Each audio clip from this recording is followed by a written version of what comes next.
भवान किमप अस्ति सम्यक् अस्मि। आज हम लोग शुरू करते हैं पंचम पाठ। कितने पाठ? पंचम पाठ। पंचम मतलब ठीक है। क्या पाठ का नाम क्या है? सूक्ति मौक्तिकम अर्थात सु माने अच्छा, उक्ति माने कथन। देखिए इसमें जो है अगर हम देखेंगे तो सुधन उक्ति, क्या सुधन उक्ति देख रहे हैं ना? यहाँ पर उ है, यहाँ पर उ है, तो बराबर क्या हो जाता है? सुक्ति। अर्थात ये बताइए कौन सी संधि होगी? दीर्घ स्वर संधि। बिल्कुल सही, उनके लिए ताली बजा रहे हैं। अब देखिए यहाँ पर उ है और यहाँ पर भी उ है, तो उ और उ मिलकर क्या बन जाता है? यानी दीर्घ संधि। कौन संधि? दीर्घ संधि। बहुत बढ़िया। ठीक, चलिए सुक्ति में क्या दिया है हम लोग पढ़ते हैं। पहला श्लोक दिया है वृत्तम यत्नेन संरक्षेत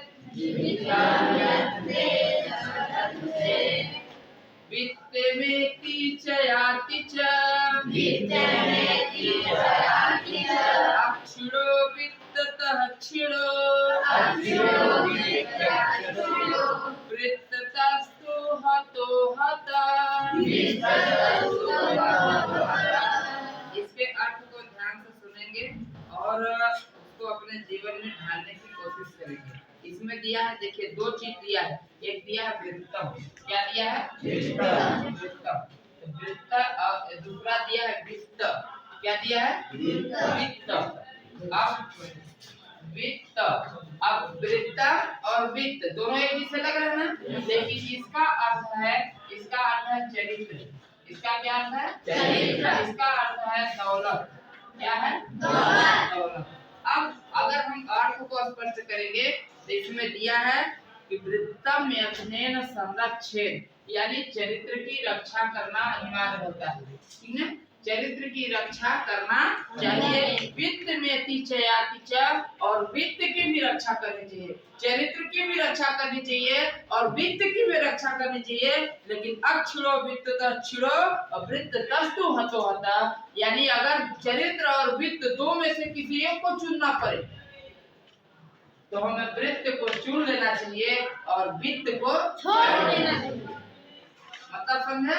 इसे स्पष्ट समझ ले कि अगर वित्त भी हमारे लिए जरूरी है, वित्त यानी चरित्र हमारे लिए जरूरी है और वित्त भी हमारे लिए जरूरी है। वित्त यानी पैसा, हमारे लिए चरित्र भी जरूरी है, हमारे लिए दौलत भी जरूरी है। लेकिन दोनों में से किसी एक को चुनना पड़े तो हमें चरित्र को चुन लेना चाहिए, दौलत को छोड़ देना चाहिए। क्योंकि दौलत एक बार आती है फिर चली जाती है, आती है चली जाती है, आना जाना उसका काम है। लेकिन चरित्र एक बार गया तो दोबारा वापस नहीं होता।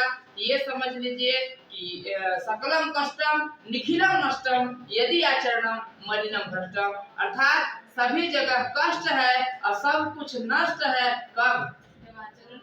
जब आचरण भ्रष्ट है। ठीक है, अच्छा ये समझ में आ गया लय माने क्या होता है। हाँ, अब दूसरा श्लोक दिया है श्रूयताम धर्म सर्वस्वम श्रुत्वा चैवायधार्यताम्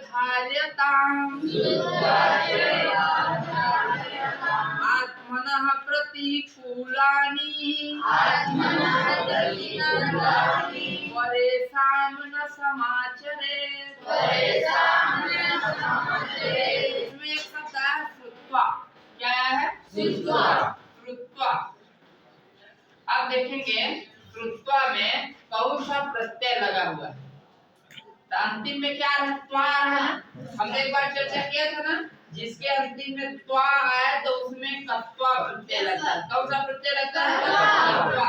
ये समझ लीजिएगा, ये हो गया श्रु धन कत्वा बराबर श्रुत्वा। श्रु धन कत्वा बराबर श्रुत्वा। समझ में आया? तो इसमें कौन सा प्रत्यय लगा? कत्वा। तो फिर बताइए पठित्वा में कौन सा प्रत्यय लगेगा? कौन सा प्रत्यय लगा? अब कत्वा में कौन सा प्रत्यय लगा है? कौन सा? कत्वा प्रत्यय। ठीक है, तो अब अगर कहें हम हसित्वा में, तो हसित्वा में हसित्वा, इसमें कौन सा प्रत्यय लगा है? त्वा प्रत्यय लगा है। कैसे जानेंगे? क्योंकि अंतिम में त्वा बचा है, वा बच रहा है। तो इसका अर्थ देखेंगे क्या दिया? श्रूयताम धर्म सर्वस्वम सुत्वा चैवा व्यधार्यताम आत्मना प्रतिकूलानि परेशान न समाचरित। इसका सीधे सीधे अर्थ है कि धर्म को सुनना अच्छी बात है, धर्म को सुनाना अच्छी बात है, धर्म को सुनना अच्छी बात है, धर्म को सुनाना अच्छी बात है। धर्म का आत्मना प्रतिकूलानि परेशान न समाचरित, लेकिन धर्म का जिसको हम सुन रहे हैं, जिसको सुना रहे हैं, अपने आप में धारण करना अच्छी बात है, लेकिन धारण न करना गंदी गंदी गंदी गंदी गंदी बात है। समझा? धर्म को सुनना अच्छी बात है, धर्म को सुनाना अच्छी बात है, धर्म का अनुकरण करना अच्छी बात है, धर्म का अनुकरण न करना गंदी गंदी गंदी बात है। ठीक है। अगला है अगला श्लोक, प्रिय वाक्य प्रदानेन, प्रिय वाक्य प्रदानेन। एक शब्द है प्रदानेन। अब अगर पूछा जाए कि इसमें कौन सी विभक्ति है, इसमें तृतीया विभक्ति है। कौन सी विभक्ति है? तृतीया विभक्ति है, क्योंकि देखिए राम राम रामेण तो प्रदानेन तृतीया विभक्ति है, तो तृतीया विभक्ति है। तो प्रिय वाक्य प्रदानेन सर्वे तुष्यन्ति जन्तवः, तस्मात् तदेव वक्तव्यम्, वचने का दरिद्रता। अब अगर पूछा जाए जैसे वचने, वचने में कौन सी विभक्ति लगा बताइए तो जाने कि आप बता लेते हैं।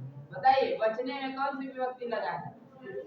नहीं, गलत जवाब। राम राम रामेण रामाय रामात रामस्य रामे। हे राम कौन सी विभक्ति है? फिर से गिन के राम राम रामेण रामाय रामात रामस्य रामे। हे राम सोच के बताए। हाँ जो बता लेंगे, जो सोचे 1 मिनट और फिर हाथ खड़ा करें। जिस तरह राम का शब्द रूप चलता है उसी प्रकार वचन का भी चलेगा। राम राम रामेण रामाय रामात रामस्य रामे। हिम्मत करो, खड़े होके बताओ। जो भी बता रहे हो खड़े होके, गलत होने पर कोई दंड तो मिलेगा नहीं। बताओ खड़े होके तो बोलो तो क्या कौन सा विभक्ति होगा? खड़े होके बोलो, हिम्मत करो। बिल्कुल सही। हाँ कैमरामैन फोकस करो उसके तरफ, ताली बजाओ। कौन सा? सप्तमी विभक्ति। ठीक है, क्यों? क्योंकि वचने आया। ऐसा हिम्मत करोगे तब ना आप लोग जानते हो, फिर भी सबको चाय बैठे रहते हो। ऐसे काम नहीं चलेगा। भोर के सूरज के भात निकलते रहिए, धीरे धीरे ही सही, धीरे धीरे आते रहिए। अच्छा, अब एक बहुत बढ़िया श्लोक है, पीबन्ति नाभ्य स्वयमेव नाभ्य, पीबन्ति नाभ्य स्वयं खादन्ति फलानि वृक्षा,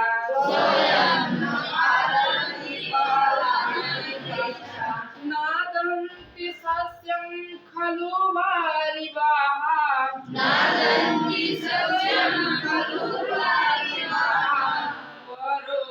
परोपकाराय सतां विभूतयः। इसमें देखिए परोपकार। अच्छा ये बताओ, परोपकार शब्द एक आया है ना? परोपकार कौन सी संधि होगी? स्वर संधि तो होगी। अब स्वर संधि के 6 भेद है ना, तो बताइए कौन सा भेद होगा?